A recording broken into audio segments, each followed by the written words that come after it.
Yes Sumitra గారు, party పెట్టడానికి సిద్ధం అయింది, రెడీ అయిపోయినారు. పెట్టండి. ప్రజాస్వామ్యంలో పార్టీలు ఎవరైనా పెట్టొచ్చు. కోదండరామ్ గారు పెట్టిండ్రు, ఇందాక చిరంజీవి గారు అన్నారు, చాలా మంది పార్టీలు పెట్టిండ్రు. పార్టీ కేసీఆర్ పార్టీ పెట్టి ఇటీవల కాలంలో సక్సెస్ అయిందంటే ప్రజల పక్షమై పోరాడితే అంటే 2000 సంవత్సరంలో కేసీఆర్ సక్సెస్ అయినారు, జగన్మోహన్ రెడ్డి సక్సెస్ అయినారు పక్క రాష్ట్రంలో. కవిత కేసీఆర్ కూతురు కదా, సో ఆమె కూడా సక్సెస్ కాదని ఎందుకు అనుకోవచ్చు?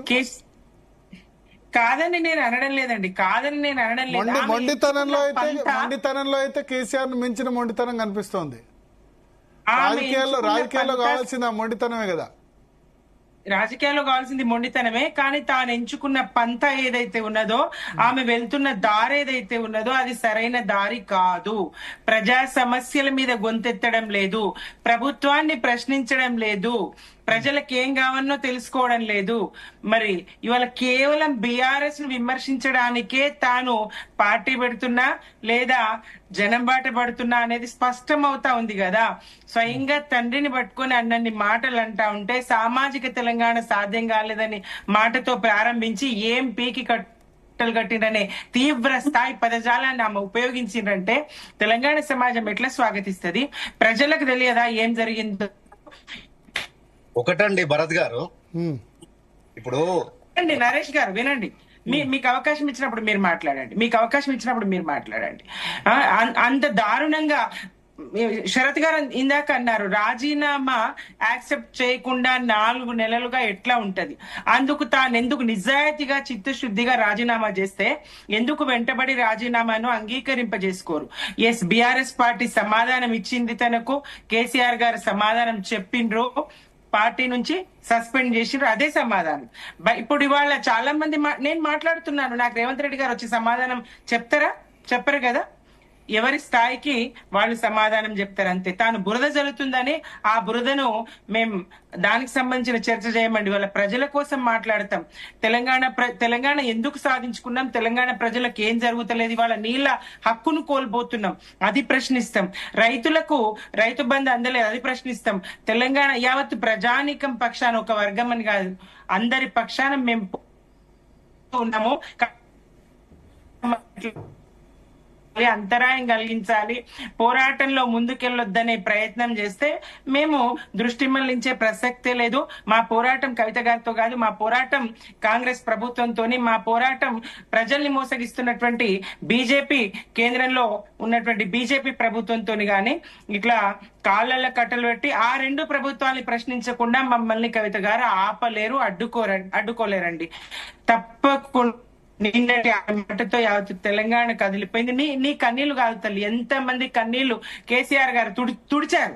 మరి ఎంతమంది ఆడబిడ్డలకు తాను ఒక మేనమామ అయ్యిండ్రు. ఆయన ఒక కళ్యాణ లక్ష్మి ఇచ్చి, ఒక ఒంటరి మహిళని గుర్తించి, ఒక బీడీ కార్మికురాలని గుర్తించి, ఒక గర్భిణీ స్త్రీని గుర్తించి, భారతదేశంలోనే అత్యంత కరప్ట్ గవర్నమెంట్ అన్నారు మరి ఆమె. ఎస్ ఆమె ఏదైనా అంటున్నారండి, కన్న తండ్రినే పట్టుకుని అన్నారు. ఇంకా తండ్రి కూతుర్ల సంబంధం, తండ్రి వచ్చి మాట్లాడాలి, అన్న వచ్చి మాట్లాడాలి, బా వచ్చి మాట్లాడాలి. లేదండి, ఎవరు మాట్లాడితే వాళ్ళను బాడీ షేమింగ్ చేసే పరిస్థితి మనం చూసినాం. గతంలో జగదీష్ రెడ్డి గారిని తనే మాట్లాడిండ్రు. ఇదే నోటితోని హరీష్ రావు గారిని 6 అడుగుల బుల్లెట్ అని మాట్లాడిన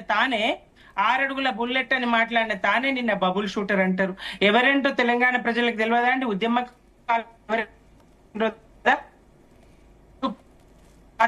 వస్తే వ్యవస్థకు ఆపాదిస్తారా? తెలంగాణ సమాజానికి ఏంటండి? మీకు ఇప్పుడు సీతారాం నాయక్ గారు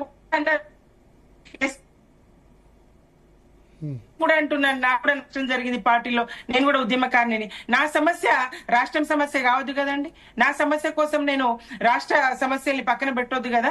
వ్యక్తిగా మనకే నష్టం జరిగిందని కాదు, వ్యవస్థకే నష్టం జరిగిందో ప్రశ్నించండి, ఇప్పుడే నష్టం జరుగుతుందో ప్రశ్నించండి. మీ ఆత్మగౌరవానికి ఏమీ లోటు రాలేదు. మీరు ఎంపీ అయ్యిండ్రు, అనేక బద్నాంలు మోసిండ్రు కేసీఆర్ గారు. కుటుంబానికైనా ఆ నలుగురికైనా ఉద్యోగాలని చెప్పేసి ఇదే కాంగ్రెస్ ఆడిపోసుకోలేదా? ఆమెకు ఎంపీగా ఓడిపోగానే ఎమ్మెల్సీగా అవకాశం ఇవ్వలేదా? ఎక్కడ తన ఆత్మగౌరవం తగ్గింది? ఎక్కడ తనకు అవకాశం తగ్గింది? ఢిల్లీకి తనను వెంట పెట్టుకొని పోలేదా? కేంద్రంలో బీఆర్ఎస్ గా మార్చినప్పుడు బాధ్యతలు తనకు అప్పగించే ప్రయత్నం చేయలేదా కేసీఆర్ గారు? తనను ముందుంచి నడిచిండ్రు కేసీఆర్ గారు. అయినా ఆమె ఇవాళ మరి ఏ ప్రలోభానికి తలొగ్గినరో తెలియదు. ఎలాంటి నిజంగా తాను ఒట్టేసుకుంటున్నారు ఆస్తుల దాని గురించి. నిజమే, అదే అందరూ అంగీకరించింది. ఆస్తుల వ్యవహారం కాదు, మీరు ప్రజల దృష్టి మళ్లించాలనుకుంటున్నారు, మీరు బీఆర్ఎస్ ను పతనం చేయాలనుకుంటున్నారు. కానీ వ్యక్తులు చేస్తే నష్టం కాదు. బీఆర్ఎస్ ఇవాళ ఒక కేసీఆర్ వెనుక 60 లక్షల మంది ఉన్నారు. ఒక కేసీఆర్ గారి మీద బురద చల్లితే 60 లక్షల మంది మౌనంగా ఊరుకోరు. తప్పకుండా నిన్నటి మాటలతోని పెద్ద తిరుగుబాటేనండి కవిత గారికి. ఇది ఇంత దాకా ఆమె జిల్లాలకు వచ్చినా గానీ, మా జిల్లాకు వచ్చినా ఇంకో జిల్లాకు వచ్చినా అక్కడికి వచ్చి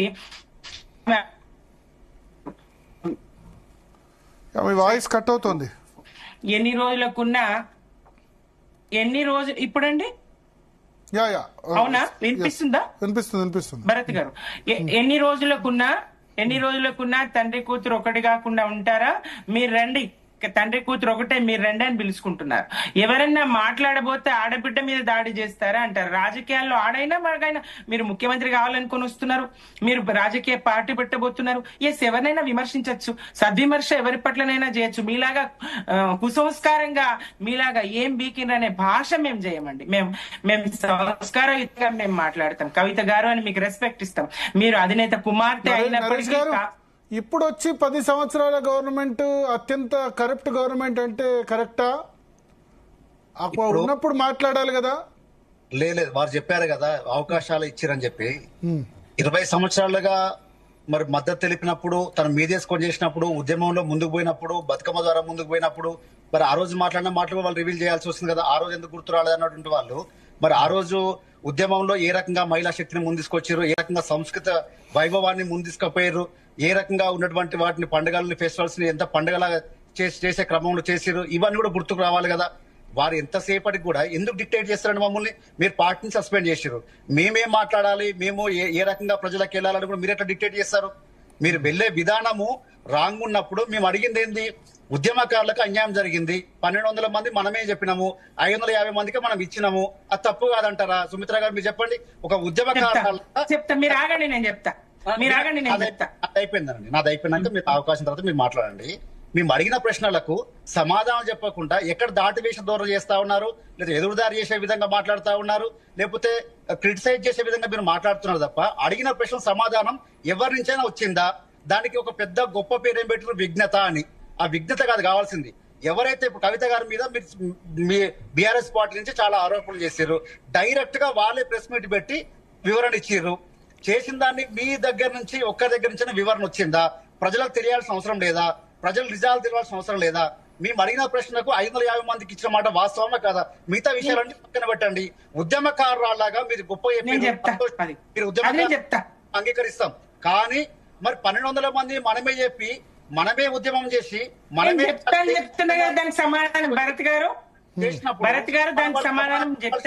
కదా. తర్వాత ఇంకొక ఏం కోరుకున్నారండి? ఈ రోజు అసెంబ్లీలో చెప్పండి మీరు. అసెంబ్లీలో కేసీఆర్ గారు వచ్చి వాళ్ళతో వీళ్ళతో మాటలు పడాల్సిన అవసరమే ఉంది. మనం సమాధానం చెప్పుకోవచ్చు కదా, మనం చేసిన పని చెప్పుకోవచ్చు కదా.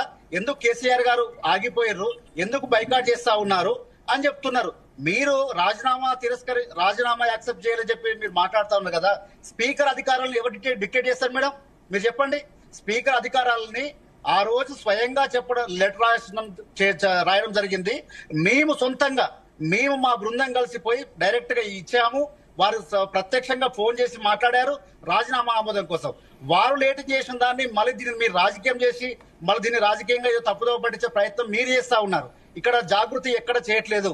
ఆ రోజు మీరు సస్పెండ్ చేసిన కాంచి కూడా మేము ప్రజల్లో ఉన్నాము, ప్రజల సమస్యల మీద పోరాడుతా ఉన్నాము, భూ నిర్వాసితుల మీద పోరాడుతా ఉన్నాము, భూ నిర్వాసితుల కోసం అండగా నిలబడ్డాము, బీసీల కోసం అండగా నిలబడ్డాము.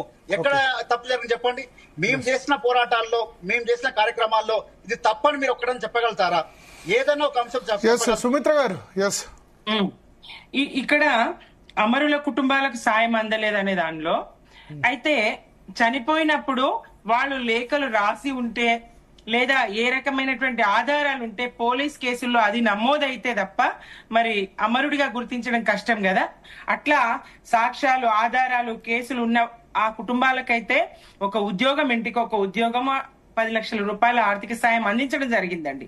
నిజంగానే మీకు 1200 మంది కుటుంబాలకు సాయం జరగాలని ఉంటే ఇప్పుడు ఎందుకు దానికి సంబంధించి ఈ ప్రభుత్వాన్ని ఎందుకు ప్రశ్నించారు? 2 సంవత్సరాలలో ఒక 20 మంది అమరుల కుటుంబానికి, లేదు అట్లీస్ట్ ఒక 2 అమరుల కుటుంబానికన్నా ఇప్పించగలిగినరా?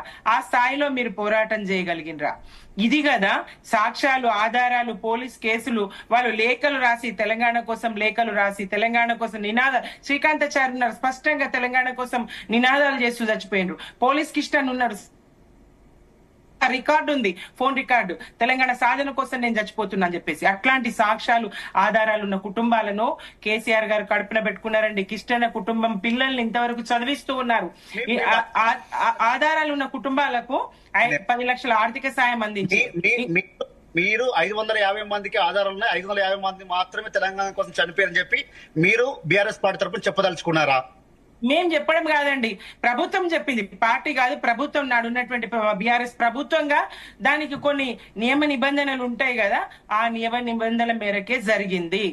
ఇంకొకటి, ప్రభుత్వంగా ఉన్నప్పుడు వారికే న్యాయం జరిగినప్పుడు తెలంగాణ ప్రజలకు ఏ రకంగా న్యాయం చేస్తే ఒక అనుమానం అయితే కలుగుతుంది కదండి. మీరు అనుమానాలు క్రియేట్ చేయాలని చూస్తే ప్రజలకు అనుమానం కలగదండి. బీఆర్ఎస్ ఇప్పటికిప్పుడు ఎన్నికలు జరిగినా బీఆర్ఎస్ అధికారంలోకి వచ్చే పరిస్థితి ఉన్నది. కేసీఆర్ గారిని పోగొట్టుకున్నామనేటువంటి బాధ తెలంగాణ ప్రజల్లో ఉన్నది, రైతుల్లో ఉన్నది, నిరుద్యోగుల్లో ఉన్నది, విద్యార్థుల్లో ఉన్నది. సమస్త తెలంగాణ ప్రజానీకంలో కేసీఆర్ మళ్ళీ కావాలి, కేసీఆర్ సీఎం కావాలనేటువంటి ఆలోచన ఉన్నటువంటి పాజిటివ్ బయలుదేరినటువంటి కవిత గారు స్వయంగా కూతురు, నేను కూతురునని చెప్పుకుంటారు, ఆమె గురించి మాట్లాడితే ఆడబిడ్డ అంటారు. మరి ఇవాళ వచ్చి ఈ రకంగా బీఆర్ఎస్ మీద బురద జల్లడం ఎంతవరకు సమంజసం? చావు నోట్లో తలపెట్టి కేసీఆర్ గారు రాష్ట్ర సాధన చేసిండ్రు కదా, ఆయన మృత్యుంజయుడు కదా, ఎట్లా బతికి బయటపడ్డాడు, నిమ్స్ నుంచి ఆయన ఎట్లా బయటకు వచ్చిండు, ఆ త్యాగం తనకు గుర్తురాదా? ఎట్లా మాట్లాడతారు? తనకు వ్యక్తిగా తనకు జరిగిన అవమానాన్ని ఎందుకు పార్టీ మీద లేదంటే ప్రజలకు ఆపాదిస్తూ మాట్లాడతారు? మండలిలో మాట్లాడదగ్గ మాటలేనా అవి? ఇందాక శరత్ గారు స్పష్టంగా చెప్పిండ్రు, మండలిలో మాట్లాడదగ్గ మాటలేనా అవి? ఆమె వ్యక్తిగతమైన బాధలు తెలంగాణ ప్రజలకు అంటగడతారా? ఆమెకు అప్పటికప్పుడు కేసీఆర్ గారు పక్కకు తప్పుకొని ముఖ్యమంత్రి స్థానం ఇవ్వాల్సిందా? ఏం అన్యాయం జరిగింది తనకు?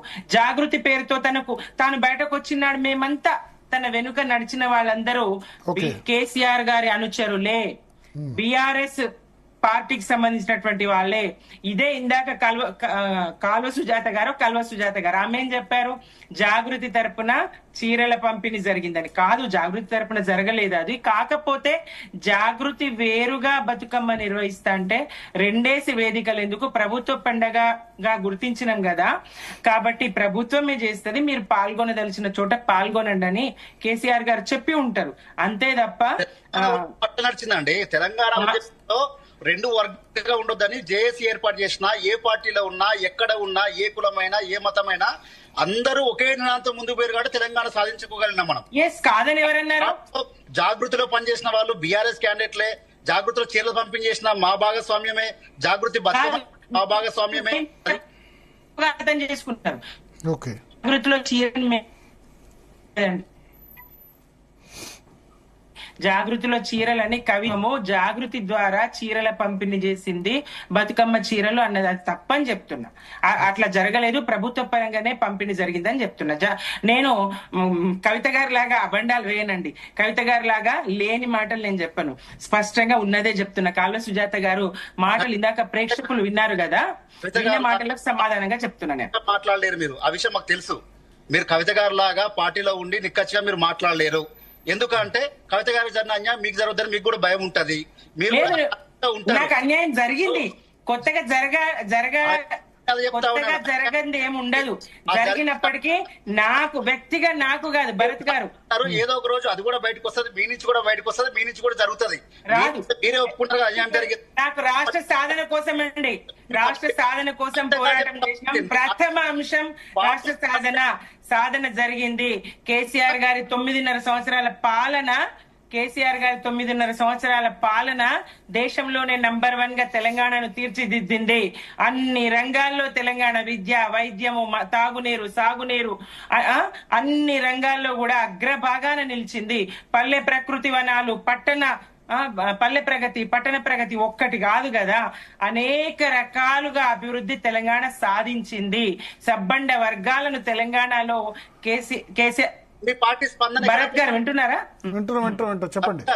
అంత గొప్ప నాయకుడు కరెక్టే, మా అంత గొప్ప నాయకుడికి సిబిఐ నోటీసులు ఇస్తే మరి ఎందుకు మౌనంగా ఉన్నారు?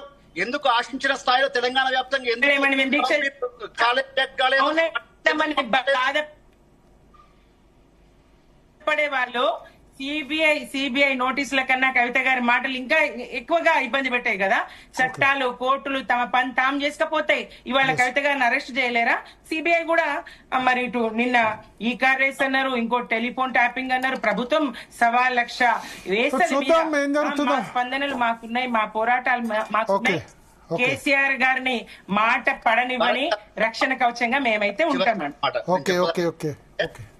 మీరు సస్పెండ్ చేసిర్రు, ఒక వ్యక్తిగా సస్పెండ్ చేసి పక్కన పడదాం అనుకున్నారు, కానీ ఈరోజు తెలంగాణ వ్యాప్తంగా శక్తిగా మారబోతుంది.